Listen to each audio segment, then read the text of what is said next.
Hello students, ഇനി നമുക്ക് പറയാനുള്ളത് സാമുവൽ ടൈലർ കോൾറിഡ്ജിൻ്റെ ഡിജക്ഷൻ ആൻഡ് ഓഡ് എന്ന് പറയുന്ന പോമാണ്. ഡിജക്ഷൻ ആൻഡ് ഓഡ് എന്ന് പറയുന്ന സാമുവൽ കോൾറിഡ്ജിൻ്റെ ഈ ഒരു പോമിൽ ഇത് തുടങ്ങുന്നത് തന്നെ ഒരു എപ്പിഗ്രാഫ് വെച്ചിട്ടാണ്. എപ്പിഗ്രാഫ് എന്ന് പറഞ്ഞാൽ അറിയാലോ, ഒരു ഷോർട്ട് കൊട്ടേഷനോ അല്ലെങ്കിൽ പാരഗ്രാഫോ അല്ലെങ്കിൽ ഒരു ഫ്രേസോ പോമോ എന്ത് വേണമെങ്കിലും ആവാം. ഇത് എന്തിനാണ് കൊടുക്കുന്നതെന്ന് വെച്ചാൽ ആ ഒരു തുടർന്ന് എഴുതാൻ പോകുന്ന കാര്യത്തെക്കുറിച്ചിട്ടുള്ള അതൊരു ടെക്സ്റ്റോ ഡോക്യുമെൻറ്റോ പോമോ എന്ത് വേണമെങ്കിലും ആവാം, അതിനെക്കുറിച്ചുള്ള തീം റിഫ്ലക്റ്റ് ചെയ്യുന്ന ഒരു കുറച്ച് വരിയോ എന്തോ ഒരു കാര്യം, അത് ചിലപ്പോൾ നമ്മൾ വേറൊരു വർക്കിൽ നിന്ന് കടമെടുത്തതായിരിക്കാം, അല്ലെങ്കിൽ അങ്ങനത്തെ എന്തെങ്കിലും ആയിരിക്കാം. അപ്പോൾ ഇവിടെ നമ്മുടെ പോയറ്റ് എന്ത് ചെയ്യുന്നു, ഈ പോം തുടങ്ങുന്നത് തന്നെ ഓൾഡ് സ്കോട്ടിഷ് ബല്ലാഡായ ballad of sir Patrick Spens എന്ന് പറയുന്ന ബാലഡിലെ ചില വരികൾ ബോറോ ചെയ്തുകൊണ്ടാണ്. അപ്പോൾ ഈ ഒരു ബാലഡ് എന്ന് പറയുന്നത് 13th സെഞ്ച്വറിയിലുള്ളതാണ്. ഇതിൽ ഒരു സെയിലറിൻ്റെ കഥയാണ് പറയുന്നത്. ഈ സെയിലർ എന്ത് ചെയ്യുന്നു, കടൽ യാത്രയിൽ അവർക്ക് റിസ്ക് ഉണ്ടാക്കാൻ പോകുന്ന ഒരു ഡേഞ്ചറസ് സ്റ്റോമിനെ കുറിച്ച് വോൺ ചെയ്തുകൊണ്ട് പറയുന്ന ഒരു കഥയാണ്. അപ്പോൾ ആ ഒരു കഥേനെ ബേസ് ചെയ്തിട്ടുള്ള ഒരു ബല്ലാഡാണ് ഈ ballad of sir Patrick Spens എന്ന് പറയുന്നത്. അപ്പോൾ ഈ ഒരു വാർണിംഗ് എന്ന് പറയുന്നത് നമ്മുടെ കോൾറിഡ്ജിൻ്റെ പോമിൽ എങ്ങനെയാണ് ഇമ്പോർട്ടൻസ് വരുന്നത് എന്നുള്ളത് നോക്കാൻ അത് ആ ഒരു മൂഡിനെ സെറ്റ് ചെയ്യുന്നത് അതാണ്. അതായത് അതിൽ നമ്മൾ പറയുന്നത് ആ ഒരു ഡേഞ്ചറസ് സ്റ്റോം, അത് സീയിലുള്ള ജേണിയിൽ എത്രത്തോളം റിസ്ക് ഉണ്ടാക്കും എന്നുള്ളതാണെങ്കിൽ, ഇവിടെ ഒരു സ്പിരിച്വൽ ലെവലിലാണ് അതിനെ കണക്ട് ചെയ്യുന്നത്. അതായത് ഇവിടെ ആ ഡേഞ്ചറസ് സ്റ്റോം എന്ന് പറയുന്നത് ഇമോഷണൽ സ്റ്റോംസും അതേപോലെ നമ്മളുടെ ഉള്ളിലുണ്ടാവുന്ന കുറേ ഡേഞ്ചേഴ്സും കാര്യങ്ങളൊക്കെയാണ്. അപ്പോൾ അതിനെയാണ് അവിടെ കണക്ട് ചെയ്യുന്നത്. ഈ പോമിനെ 8 പാർട്സ് ആയിട്ടാണ് ഡിവൈഡ് ചെയ്തിട്ടുള്ളത്. അപ്പോൾ ആദ്യത്തെ പാർട്ടിൽ തന്നെ നമ്മുടെ സ്പീക്കർ ഒരു comment, he makes A comment ആണ്.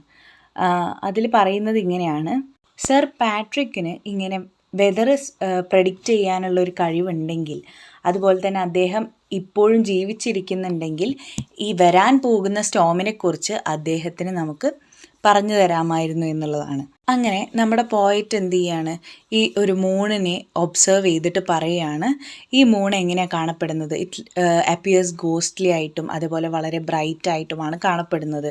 അപ്പോൾ അത് കാണിക്കുന്നത് തന്നെ, സിഗ്നൽ ചെയ്യുന്നത് തന്നെ എന്തിനെയാണ്, ഒരു സ്റ്റോം വരാനുണ്ട് എന്നുള്ളതിനെയാണ്. അപ്പോൾ ഇദ്ദേഹം ഈ ഒരു കാഴ്ചയിൽ നിന്ന് ഹോപ്പ് ചെയ്യുന്നത് എന്താ, ഈ ഒരു സ്റ്റോമും അതുപോലെ ഈ റെയിനിൻ്റെ സൗണ്ടും എല്ലാം അദ്ദേഹത്തിൻ്റെ ഉള്ളിലുള്ള ഇമാജിനേഷനെ എവേക്കൻ ചെയ്യും. ഇതൊക്കെ പേടിപ്പെടുത്തുന്നതാണെങ്കിൽ കൂടെ ഈ ഒരു ഇമാജിനേഷനെ എവേക്കൻ ചെയ്യും എന്ന് അദ്ദേഹം പ്രതീക്ഷിക്കുകയാണ്. അദ്ദേഹം ആഗ്രഹിക്കുന്നത് എന്താണ്, ഈ ഒരു സന്ദർഭം അദ്ദേഹത്തിൻ്റെ ഉള്ളിലുള്ള ആ ഒരു നംനെസ് ഇല്ലേ, ആ ഒരു സാഡ് ഫീലിംഗ്, അതിനെ ഷോക്ക് ചെയ്യുന്ന അല്ലെങ്കിൽ അതിനൊന്ന് എന്താ പറയുക ഇളക്കുന്ന രീതിയിലുള്ള ഒരു സ്റ്റോം ആയിരിക്കുമെന്ന് അദ്ദേഹം ആഗ്രഹിച്ചു പോവുകയാണ്. അപ്പോൾ രണ്ടാമത്തെ പാർട്ടിൽ നമ്മുടെ പോയറ്റ് അദ്ദേഹത്തിൻ്റെ സോറോനെ കുറിച്ചാണ് ഡിസ്ക്രൈബ് ചെയ്യുന്നത്, എന്തൊക്കെയാണ് അദ്ദേഹത്തിൻ്റെ വിഷമങ്ങൾ എന്നുള്ളത്. ഇതൊരു സ്ട്രേഞ്ച് കൈൻഡ് ഓഫ് ഗ്രീഫാണെന്നാണ് പറയുന്നത്. ഈ ഒരു ഗ്രീഫ് എന്ന് പറയുന്നത് ഒരുപാട് വേദനകൾ തരുന്നതോ അല്ലെങ്കിൽ ഒരുപാട് കണ്ണീര് പൊഴിക്കുന്നതോ പോലെയുള്ള വിഷമോ ഗ്രീഫോ ഒന്നുമല്ല. പക്ഷേ ഈ ഒരു ഗ്രീഫിനെ അല്ലെങ്കിൽ ഈ ഒരു സോറോനെ എങ്ങനെ അദ്ദേഹത്തിന് കാണാൻ കഴിയുന്നത്, വളരെ ഡള്ളായിട്ടുള്ള ഒരു ലൈഫ്ലെസ് ആയിട്ടുള്ള ഹെവി ആയിട്ടുള്ള ഒരു എന്താ പറയുക, ഒന്നിനും ഒരു മൂഡില്ലാത്ത പോലത്തെ ഒരു ടൈപ്പ് ഓഫ് ഗ്രീഫാണ് അദ്ദേഹത്തിന് ഫീൽ ചെയ്യുന്നത്. അതുപോലെ ഈ ഗ്രീഫ് ഒട്ടും തന്നെ വളരെ ഷാർപ്പായിട്ട് ഇങ്ങനെ കുത്തി തറയ്ക്കുന്ന ഒരു വേദന എന്നുള്ള പോലത്തെ വേദനകളൊന്നുമല്ല, ഒരു അൺഫീലിംഗ്, അതായത് ഒന്നും അദ്ദേഹത്തിന് ഫീൽ ചെയ്യുന്നില്ല, ഒരു നംനെസ്സാണ് അദ്ദേഹത്തിന് കംപ്ലീറ്റ് ആയിട്ടുള്ളത്. അങ്ങനെ ഇരിക്കുമ്പോൾ അയാൾ എന്ത് ചെയ്യാണ്, ഒരു കിളി പാട്ട് പാടുന്നത് കേൾക്കുകയാണ്. അപ്പോൾ ആ കിളി പാട്ട് പാടുന്നത് കേൾക്കുമ്പോൾ അദ്ദേഹത്തിൻ്റെ ബിലൗഡിനെ കുറിച്ച് ചിന്തിക്കുകയാണ്. അങ്ങനെ ഈ ബേർഡിൻ്റെ സോങ് എന്തും കൂടെ റിമൈൻഡ് ചെയ്യാണ്, എത്ര ബ്യൂട്ടിഫുൾ ആണ് ഈ ഒരു ഈവനിങ് സ്കൈ എന്നുള്ളത്. അദ്ദേഹം ഈ ഒരു ലവ്ലി വ്യൂ കാണുന്നുണ്ടെങ്കിൽ കൂടെ അദ്ദേഹത്തിന് അതിൻ്റെ ബ്യൂട്ടി ആസ്വദിക്കാനായിട്ട് കഴിയുന്നില്ല. അദ്ദേഹം പറയുന്നത് ഇങ്ങനെയാണ്: I see not feel how beautiful they are. അദ്ദേഹം കാണുന്നു മാത്രമേ ഉള്ളൂ, അദ്ദേഹത്തിനൊന്നും ഫീൽ ചെയ്യുന്നില്ല എന്നുള്ളതാണ്, എത്രത്തോളം ഭംഗിയുള്ളതാണെന്ന് ഫീൽ ചെയ്യാൻ കഴിയുന്നില്ല. ഇനി മൂന്നാമത്തെ സ്റ്റാൻസയിലാണെങ്കിൽ അദ്ദേഹം എന്താ പറയുന്നത്, അതായത് സ്പീക്കർ കാണിക്കുകയാണ് എങ്ങനെയാണ് ഈ നേച്ചറിന് തന്നെ ഒട്ടും തന്നെ ചിയർ ചെയ്യാനായിട്ട് സഹായിക്കാൻ കഴിയാത്തത് എന്നുള്ളത്. നമ്മൾ ഈ നേച്ചറിൽ കാണുന്നത് എന്താ, ശരിക്കും നമ്മളുടെ തന്നെ ഫീലിങ്സിൻ്റെ റിഫ്ലക്ഷൻ ആണെന്നാണ് അദ്ദേഹം പറയുന്നത്. അപ്പോൾ ഇപ്പോൾ ഒരാൾ വളരെ അൺഹാപ്പി ആയിട്ട് ഇരിക്കുകയാണ് ഉള്ളിൽ, അതായത് ഇൻസൈഡ് ഹീസ് അൺഹാപ്പി ആണെന്നുണ്ടെങ്കിൽ നേച്ചറിൻ്റെ ബ്യൂട്ടിക്കൊന്നും, അത് എത്രത്തോളം ബ്യൂട്ടിഫുൾ ആണെങ്കിൽ പോലും അതിന് ഇദ്ദേഹത്തെ ബെറ്റർ ആക്കാൻ കഴിയില്ല, ഇദ്ദേഹത്തിൻ്റെ ആ ഒരു ഫീലിങ്ങിനെ ബെറ്റർ ആക്കാൻ കഴിയില്ല എന്നുള്ളതാണ് പറയുന്നത്. True joy and passion must come from within us. നമ്മളുടെ ഉള്ളിൽ നിന്ന് തന്നെയാണ് ഈ ഒരു ട്രൂ ജോയും പാഷനും ഒക്കെ വരേണ്ടത്. 4ാമത്തെ പാർട്ടിലാണെങ്കിൽ എന്താ ചെയ്യുന്നത്, ഇദ്ദേഹത്തിൻ്റെ ഈ ഐഡിയ കണ്ടിന്യൂ ചെയ്ത് പോയിക്കൊണ്ടിരിക്കുകയാണ്. ഈ പോയറ്റ് പറയുന്നത് ഇങ്ങനെയാണ്: we can only receive what we are able to give എന്നുള്ളതാണ്. നമുക്ക് കൊടുക്കാൻ കഴിയുന്നത് മാത്രമേ നമുക്ക് കിട്ടുള്ളൂ എന്നുള്ളതാണ്. അതായത് അതിന് ഇങ്ങനെയാണ് അദ്ദേഹം അർത്ഥം വയ്ക്കുന്നത്. ഇപ്പോൾ ഒരാൾ തൻ്റെ ഉള്ളിൽ അദ്ദേഹത്തിന് ഒരു തരത്തിലുള്ള സന്തോഷവും ഇല്ല എന്നുണ്ടെങ്കിൽ അയാൾക്ക് പുറത്തും ആ സന്തോഷം കാണാൻ കഴിയില്ല. ഉള്ളിലുള്ളത് തന്നെ പുറത്തും കാണാൻ കഴിയുള്ളൂ എന്നുള്ളതാണ് പറയുന്നത്. അദ്ദേഹം ഇങ്ങനെയാണ് എക്സ്പ്ലെയിൻ ചെയ്യുന്നത്. ബ്യൂട്ടി എന്ന് പറയുന്നത് എന്താ, നമ്മൾ ഈ ലോകത്ത് കാണുന്ന ബ്യൂട്ടി എന്ന് പറയുന്നത് നമ്മളുടെ തന്നെ ഉള്ളിലുള്ള ആ ഒരു ലൈറ്റും ആ ഒരു ഇന്നർ ലൈറ്റും ആ ഒരു ഇന്നർ ഹാപ്പിനെസ്സിൻ്റെയും ഒരു റിഫ്ലക്ഷൻ കൊണ്ടാണ് നമുക്ക് ഇത്രയും ബ്യൂട്ടി ഫീൽ ചെയ്യുന്നത്. അങ്ങനെ 5th പാർട്ടിൽ നമ്മുടെ സ്പീക്കർ എന്ത് ചെയ്യാണ്, തൻ്റെ ഈ ഒരു വുമണിന് നേരെ തിരിഞ്ഞുകൊണ്ട് അവളെ എങ്ങനെ വിളിക്കുന്നത്, ഓ പ്യുവർ ഓഫ് ഹാർട്ട് എന്ന് പറഞ്ഞിട്ടാണ് വിളിക്കുന്നത്. അങ്ങനെ നമ്മുടെ സ്പീക്കർ പറയാണ്, ഇവൾ ഓൾറെഡി എന്ത് ചെയ്യുന്നുണ്ട്, ജോയിനെയും ആ ഒരു ലൈറ്റും ഇതെല്ലാം സോളിൻ്റെ ഉള്ളിൽ നിന്ന് വരുന്നതാണ്. ഈ ഒരു സോളിൽ നിന്ന് it comes within the soul എന്ന് പറയുന്ന ഈ ഒരു സംഭവം മനസ്സിലാക്കിയ ഒരാളാണ്. അപ്പോൾ ഈ ഒരു പ്യുവർ ജോയ് എന്ത് ചെയ്യുന്നു, ഈ എർത്തിൽ ഒരു കൈൻഡ് ഓഫ് ഹെവൻ എന്നുള്ളൊരു ഫീലിംഗ് കൊണ്ടുവരുന്നു. അതുപോലെ തന്നെ ഈ ഒരു പ്യുവർ ജോയ് നമുക്ക് കുറേ സമാധാനം തരുന്നു എന്നുള്ളതൊക്കെ മനസ്സിലാക്കുന്നു. അതുപോലെ തന്നെ ഈ സൈറ്റുകളും സൗണ്ടുകളും നേച്ചറിലുണ്ടാകുന്ന ഈ ഒരു സൈറ്റുകളും സൗണ്ടുകളും എല്ലാം ഈ നമുക്ക് ഫീൽ ചെയ്യുന്നത് അല്ലെങ്കിൽ സെൻസ് ചെയ്യുന്നത് ഈ ഒരു ഇന്നർ ജോയ് ഉള്ളതുകൊണ്ടാണ്. അതുപോലെ തന്നെ ഭൂമിയിൽ കാണുന്ന എല്ലാതും വളരെ കളേർഡായിട്ട് തോന്നുന്നതും ഈ ഒരു ഇന്നർ ലൈറ്റ് കൊണ്ടാണ്. അടുത്തത് 6th സ്റ്റാൻസയിൽ നമ്മുടെ സ്പീക്കർ എന്ത് ചെയ്യാണ്, അദ്ദേഹത്തിൻ്റെ തന്നെ ഏർലിയർ ലൈഫിലേക്ക് തിരിഞ്ഞു നോക്കുകയാണ്. അദ്ദേഹത്തിൻ്റെ ഈ ഒരു പഴയ കാലഘട്ടം ഓർക്കുക എന്ന് പറയുമ്പോൾ അദ്ദേഹത്തിന് ഒരുപാട് പ്യുവർ ജോയ് ഫീൽ ചെയ്തിരുന്ന ഒരു കാലമുണ്ടായിരുന്നു. അന്ന് അദ്ദേഹം എത്രയൊക്കെ ഹാർഡ് ടൈംസ് ആണെങ്കിലും വളരെ സ്ട്രോങ് ആയിട്ട് നിന്നിരുന്നു. അപ്പോൾ ആ ഒരു കാലങ്ങളൊക്കെ അദ്ദേഹം ഇങ്ങനെ ഓർത്തെടുക്കുകയാണ്. ആ കാലഘട്ടത്തിൽ അദ്ദേഹത്തിൻ്റെ ഇമാജിനേഷൻ വളരെയധികം യൂസ് ചെയ്തിരുന്നു. അതായത് ഈ ഇമാജിനേഷൻ എന്താണ്, നല്ല നല്ല ചിന്തകൾ അദ്ദേഹത്തിൽ ഉണ്ടാക്കിയിരുന്നു, നല്ല നല്ല വിഷൻസ് ഉണ്ടാക്കിയിരുന്നു. ഇതാണ് അദ്ദേഹത്തെ ഹോപ്പ്ഫുള്ളായിട്ട് നിൽക്കാനായിട്ട് സഹായിച്ചത് എന്നാണ് പറയുന്നത്. അപ്പോൾ അദ്ദേഹത്തിൻ്റെ ഹോപ്പിനെ തന്നെ തൻ്റെ മേൽ ചുറ്റപ്പെട്ട അല്ലെങ്കിൽ ഒരു മരത്തിൻ്റെ മേൽ ചുറ്റപ്പെട്ട ഒരു വള്ളി പോലെയാണ് കമ്പയർ ചെയ്യുന്നത്. So he compares hope to vines that wrap around a tree. അത് എങ്ങനെ അദ്ദേഹത്തിന് കാണുന്നത്, ഈ ഹോപ്പ് എന്ന് പറയുന്നത് തൻ്റെ തന്നെ ഒരു പാർട്ടായിട്ടാണ്. അത് പുറത്തുനിന്ന് വന്നതാണെങ്കിൽ കൂടെ അത് തൻ്റെ തന്നെ ഒരു പാർട്ടാണെന്നാണ് അങ്ങനെയാണ് അദ്ദേഹം അതിനെ നോക്കിക്കാണുന്നത്. അദ്ദേഹം ഇപ്പോൾ പറയുന്നത് എന്താ, അദ്ദേഹം സന്തോഷങ്ങൾ ഇത്തരത്തിലുള്ള ചെറിയ ഹോപ്സിൽ പോലും കണ്ടെത്തിയിരുന്നു. എന്നാൽ ഇപ്പോൾ ഈ സന്തോഷങ്ങളെല്ലാം എന്താണ്, ഈ സാഡ്നെസ് കൊണ്ടും സഫറിങ്സ് കൊണ്ടും ക്രഷ് ചെയ്യപ്പെട്ടിരിക്കുകയാണ്.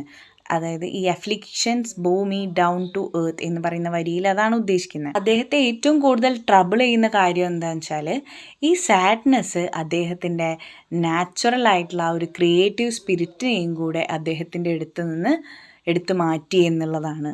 അപ്പോൾ ഇദ്ദേഹത്തിന് ഇപ്പം എന്താ, he can no longer imagine ചെയ്യാനോ അല്ലെങ്കിൽ ആ ഒരു ജോയ് ക്രിയേറ്റ് ചെയ്യാനോ ഒന്നും കഴിയുന്നില്ല. പഴയ പോലെ സന്തോഷമോ അല്ലെങ്കിൽ ഇമാജിൻ ചെയ്യാനോ ഒന്നിനുള്ള കഴിവ് അദ്ദേഹത്തിന് ഇപ്പോൾ ഇല്ല എന്നാണ് പറയുന്നത്. അപ്പോൾ ഇപ്പോൾ ഇയാളുടെ ഓൺലി ഒരു ഓപ്ഷൻ എന്ന് പറയാനുള്ളത് ടു സ്റ്റേ ക്വയറ്റായിട്ടിരുന്ന് പേഷ്യൻ്റായിട്ട് വെയിറ്റ് ചെയ്യുക. അതായത് തൻ്റെ ആ ഓൾഡ് സെൽഫിൻ്റെ ചില ഭാഗങ്ങളെങ്കിലും തിരിച്ച് റിക്കവർ ചെയ്ത് കിട്ടും എന്നുള്ള ഒരു പ്രതീക്ഷയിൽ ജീവിക്കുക എന്നുള്ളതാണ്.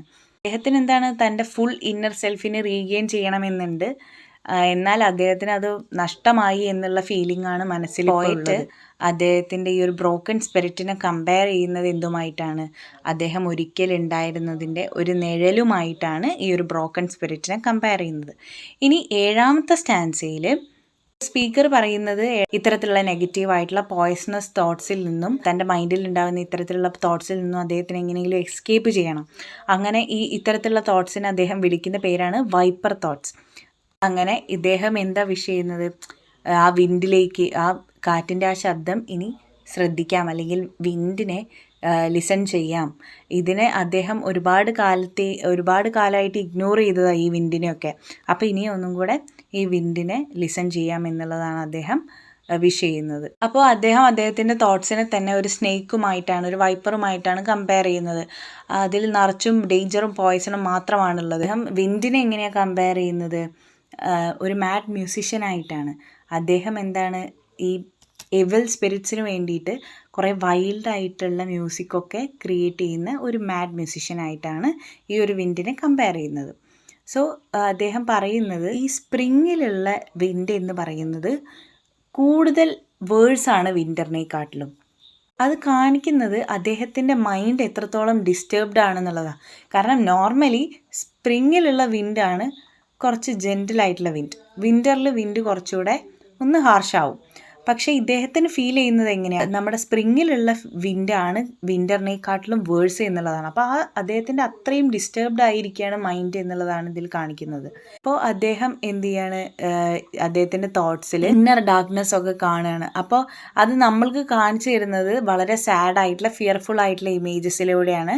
Like dark gardens, trembling leaves പോലെയുള്ള ഇമേജസിലൂടെ ആ ഒരു ഇന്നർ ഡാർക്ക്നെസ്സിനെ നമുക്ക് കാണിച്ചു തരുന്നു. ഈ ഡാർക്ക് ഇമേജസ് നമുക്ക് എന്ത് കാണിച്ചു തരാണ്? വിൻഡ് എന്ന് പറയുന്നത് സ്വാഭാവികമായിട്ടും ഒരു സാധാരണയായിട്ടുള്ള ഒരു ക്രിയേറ്റീവ് പോയറ്റിന് എങ്ങനെയാണോ വിൻഡ് ഫീൽ ചെയ്യുന്നത്, അതിൽ നിന്നും വളരെ വ്യത്യസ്തമായിട്ടാണ് ഡാർക്ക് ഇമേജസ് യൂസ് ചെയ്തിട്ട് നമ്മളുടെ പോയറ്റ് ഇവിടെ പറയുന്നത്. സോ അദ്ദേഹത്തിന് അത്രയും എന്താണ്, ഇന്നർ ഡാർക്ക്നെസ് ഫീൽ ചെയ്യുന്നുണ്ട്, അല്ലെങ്കിൽ ഇന്നർ ഡാർക്കായിട്ടുള്ള തോട്ട്സാണ് അദ്ദേഹത്തിന് ഫീൽ ചെയ്യുന്നത്, അത്രയും സാഡ്നെസ് ഉണ്ട് എന്നുള്ളതൊക്കെ കാണിക്കാനാണ് അത് പറഞ്ഞിട്ടുള്ളത്. അപ്പോൾ ഇദ്ദേഹത്തിന് ഈ വിൻഡിനെ ഫീൽ ചെയ്യുന്നത് എങ്ങനെയാണ്?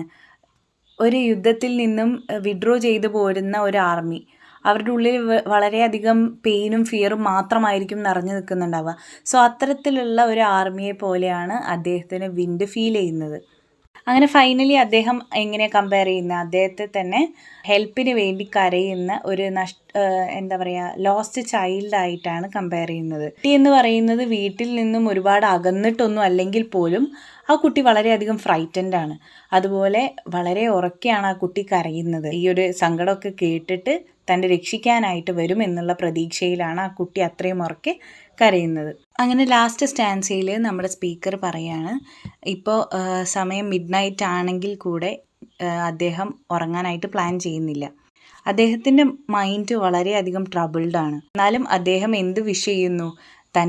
താൻ സ്നേഹിക്കുന്ന ആ ഒരു സ്ത്രീക്ക് വളരെയധികം പീസ്ഫുൾ ആയിട്ടുള്ള അല്ലെങ്കിൽ റെസ്റ്റ്ഫുൾ ആയിട്ടുള്ള ഒരു സ്ലീപ്പ് ഉണ്ടാവട്ടെ എന്ന് അദ്ദേഹം ആഗ്രഹിക്കുന്നു.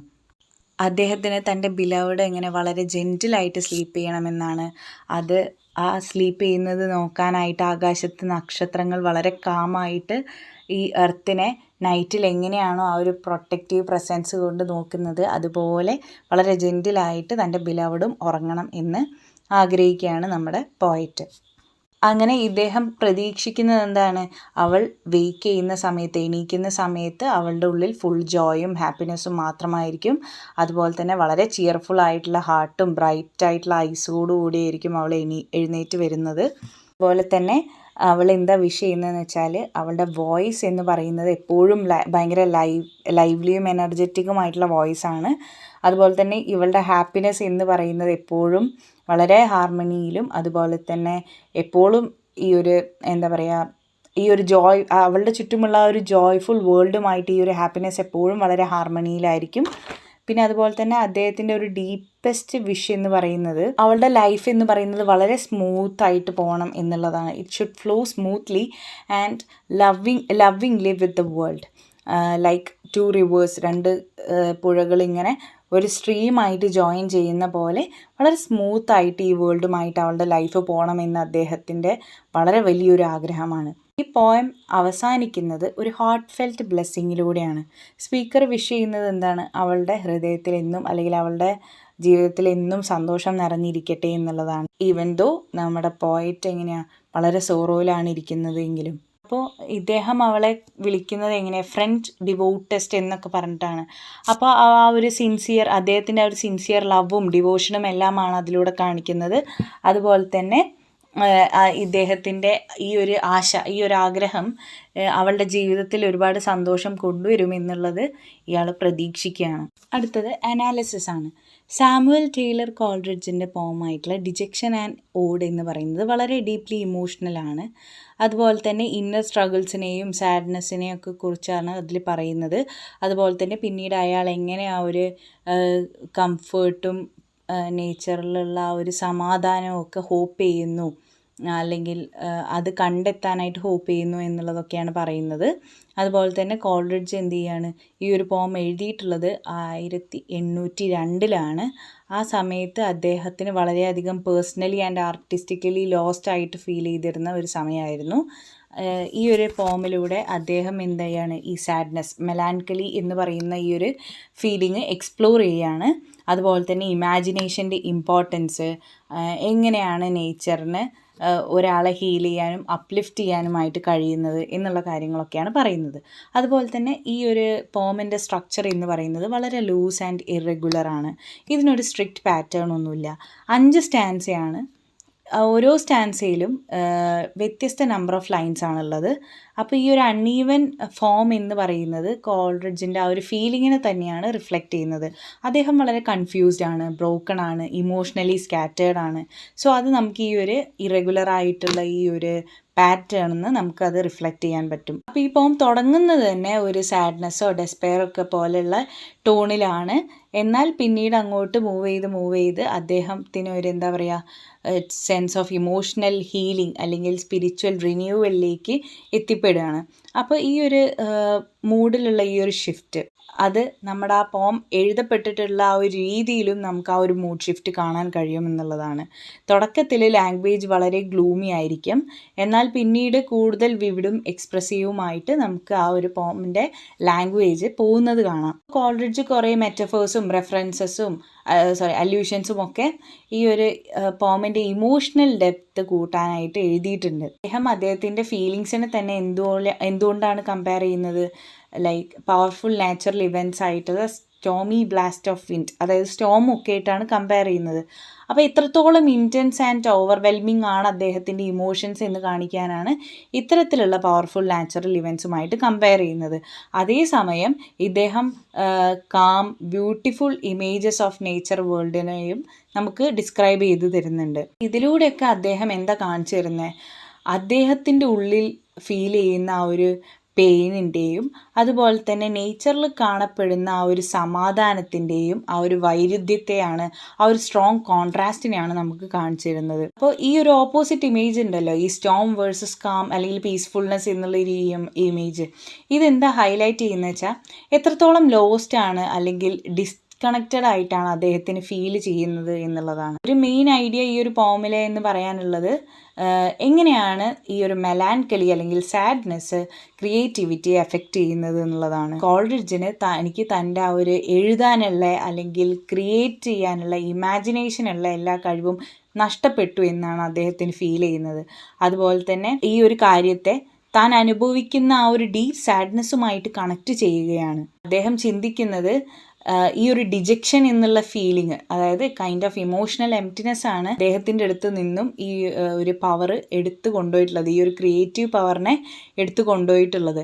അപ്പോൾ ഇൻ ദിസ് വേ, ഈ ഒരു രീതിയിലൂടെ നമുക്ക് ഈ പോം ഒരു പേഴ്സണൽ എക്സ്പ്രഷനിലുപരി അത് വളരെയധികം ഒരു deep reflection on emotional pain, ഒരു മനുഷ്യൻ്റെ ഇമോഷണൽ പെയിനിനെ കുറിച്ചും അതുപോലെ തന്നെ എങ്ങനെയാണ് ഒരു പേഴ്സൻ്റെ ഇമാജിനേഷനും ആർട്ടിസ്റ്റിക് വർക്കൊക്കെ അദ്ദേഹത്തിൻ്റെ ഇമോഷണൽ പെയിനുമായിട്ട് കണക്റ്റഡ് ആണ്, എത്രത്തോളം അത് കണക്റ്റഡ് ആണ് എന്നുള്ളതൊക്കെ വളരെ ഡീപ്പായിട്ട് റിഫ്ലക്റ്റ് ചെയ്ത് കാണിച്ചു തരികയാണ്. ഇവിടെ നമ്മുടെ ഈ കോൾറിഡ്ജിൻ്റെ പേഴ്സണൽ എക്സ്പ്രഷൻ മാത്രമല്ല, ഒരു മനുഷ്യന് ഉണ്ടാവുന്ന ദുഃഖങ്ങൾ, വിഷമങ്ങൾ, എല്ലാ കാര്യങ്ങളും എത്രത്തോളം അദ്ദേഹത്തിൻ്റെ ക്രിയേറ്റിവിറ്റി, ഇമാജിനേഷൻ, ആർട്ടിസ്റ്റിക് വർക്ക് ഇതിനെയൊക്കെ ബാധിക്കും എന്നുള്ളതും കൂടെയാണ് പറഞ്ഞു തരുന്നത്. ഈ പോമിൽ കോൾറിഡ്ജ് റൊമാൻറ്റിക് ഇമാജിനേഷൻ എന്ന് പറയുന്ന ഒരു ഐഡിയയെക്കുറിച്ച് പറയുന്നുണ്ട്. അവിടെ ഈ റൊമാൻറ്റിക് ഇമാജിനേഷനെ അദ്ദേഹം കാണുന്നത് വളരെ സ്ട്രോങ് ആയിട്ടുള്ള ഒരു പവർഫുൾ ഫോഴ്സ് പോലെയാണ്. അദ്ദേഹം വിശ്വസിക്കുന്നത് ഇമാജിനേഷന് 2 വ്യത്യസ്ത കാര്യങ്ങളാണ്, 2 ഓപ്പോസിറ്റ് ആയിട്ടുള്ള കാര്യങ്ങളാണ് ചെയ്യാൻ കഴിയുന്നത്. ഒന്നെങ്കിൽ അത് ആ പോയറ്റിനെ ഹേർട്ട് ചെയ്യാനായിട്ട് സഹായിക്കും, അല്ലെങ്കിൽ ആ പോയറ്റിനെ സേവ് ചെയ്യാനായിട്ട് സഹായിക്കും എന്നുള്ളതാണ്. ഇപ്പോൾ ഒരാൾക്ക് വളരെ സാഡായിട്ടോ ഡിപ്രസ്ഡ് ആയിട്ടോ ഫീൽ ചെയ്യുകയാണെന്നുണ്ടെങ്കിൽ അയാളുടെ ഇമാജിനേഷന് അയാളുടെ ചുറ്റുമുള്ള വേൾഡിനെ വളരെ ഡാർക്കും ഹോപ്പ്ലെസ്സും ലൈഫ്ലെസ്സും ഒക്കെ ആയിട്ട് തോന്നിയേക്കാം. എന്നാൽ ആ ഒരു ഇമാജിനേഷനെ അവേക്കൻ ചെയ്യുന്നതോ അല്ലെങ്കിൽ ഒരു പോസിറ്റീവ് വേയിൽ യൂസ് ചെയ്യുകയോ ചെയ്യുകയാണെങ്കിൽ ആ പോയറ്റിന് കുറച്ചും കൂടെ ഹി വിൽ ഫീൽ ബെറ്റർ എന്നുള്ളതാണ് പറയുന്നത്. അതുപോലെ തന്നെ പോയറ്റും നേച്ചറും തമ്മിലുള്ള ഒരു കണക്ഷനെ റീബിൽഡ് ചെയ്യാനായിട്ട് അത് സഹായിക്കുന്നു. അതുപോലെ തന്നെ സ്പിരിച്വൽ ഹീലിങ്ങിലേക്കും ഇന്നർ പീസിലേക്കുമൊക്കെ അവരെ ഗൈഡ് ചെയ്യുന്നു എന്നാണ് പറയുന്നത്. ഈ പോം ഓൾസോ എന്തിനും കൂടെ ഫോക്കസ് ചെയ്യുന്നുണ്ട്, ട്രാൻസ്ഫോർമേറ്റീവ് പവർ ഓഫ് നേച്ചറിനെയും കൂടെ ഫോക്കസ് ചെയ്യുന്നുണ്ട്. കോൾറിഡ്ജ് നേച്ചറിനെ കാണുന്നത് like something that can heal, inspire and comfort someone who is suffering എന്നുള്ള രീതിയിലാണ്. അതായത് ആരെങ്കിലും വേദന അനുഭവിക്കുന്നുണ്ടെങ്കിൽ അവരെ ഹീൽ ചെയ്യാൻ, ഇൻസ്പയർ ചെയ്യാൻ, കംഫേർട്ട് ചെയ്യാനൊക്കെ ഉള്ള കഴിവുള്ളതിനായിട്ടാണ്. ഈ ഒരു പോമിൽ അദ്ദേഹം ഡിസ്ക്രൈബ് ചെയ്യുന്നത് എങ്ങനെയാണ് മൂൺ ആ ഒരു സ്പീക്കറിൻ്റെ ഇമോഷനെ എഫക്റ്റ് ചെയ്യുന്നത് എന്നുള്ളതാണ്. അപ്പോൾ ഇതൊരു റൊമാൻറ്റിക് ഐഡിയേൻ്റെ എക്സാമ്പിളാണ്. അതായത് നേച്ചറിന് ആളുകളിൽ വളരെ പവർഫുൾ ആയിട്ടുള്ളൊരു ഇമോഷണൽ എഫക്റ്റ് കൊണ്ടുവരാനുള്ള കഴിവുണ്ട് എന്നുള്ളത്. കോൾറിഡ്ജ് എന്ത് ചെയ്യുന്നു, എങ്ങനെയാണ് നമ്മളുടെ ഭൂമിയിലുള്ള ബ്യൂട്ടിഫുൾ തിങ്സ് ഇല്ലേ, ലൈക്ക് മൂൺ, ഇതിനൊക്കെ വളരെ ഡീപ്പ് ഫീലിങ്സ്, ഒരാളുടെ ഉള്ളിലുള്ള ഡീപ്പ് ഫീലിങ്സിനെ കൊണ്ടുവന്നിട്ട് അവരെ കുറച്ചുകൂടെ ബെറ്റർ ആയിട്ട് ഫീൽ ചെയ്യാനായിട്ട് എങ്ങനെയാണ് സഹായിക്കാൻ പറ്റുന്നത് എന്നുള്ള കാര്യങ്ങളൊക്കെയാണ് നമുക്ക് കോൾറിഡ്ജ് കാണിച്ചു തരുന്നത്. അങ്ങനെ ഈ ഒരു പോമിൻ്റെ ഫൈനൽ ലൈൻസിൽ കോൾറിഡ്ജ് ആ ഒരു മൂണിൻ്റെ ബ്യൂട്ടിയെ ഡിസ്ക്രൈബ് ചെയ്യുന്നുണ്ട്. അതുപോലെ തന്നെ അത് കാണുമ്പോഴുള്ള സ്പീക്കറിൻ്റെ ആ ഒരു സെൻസ് ഓഫ് അമേസ്മെൻറ്റിനെ കുറിച്ച് പറയുന്നുണ്ട്. അപ്പോൾ ഇതെല്ലാം കാണിക്കുന്നത് എന്താണ്, അദ്ദേഹത്തിൻ്റെ ആ ഒരു ഹോപ്പ് അല്ലെങ്കിൽ റിന്യൂവൽ, ഇതൊക്കെയാണ് കാണിക്കുന്നത്. അപ്പോൾ ഇത്രയുമാണ് നമുക്ക് ഈ ഒരു പോമിൽ പറയാനുള്ളത്. That's all. Thank you.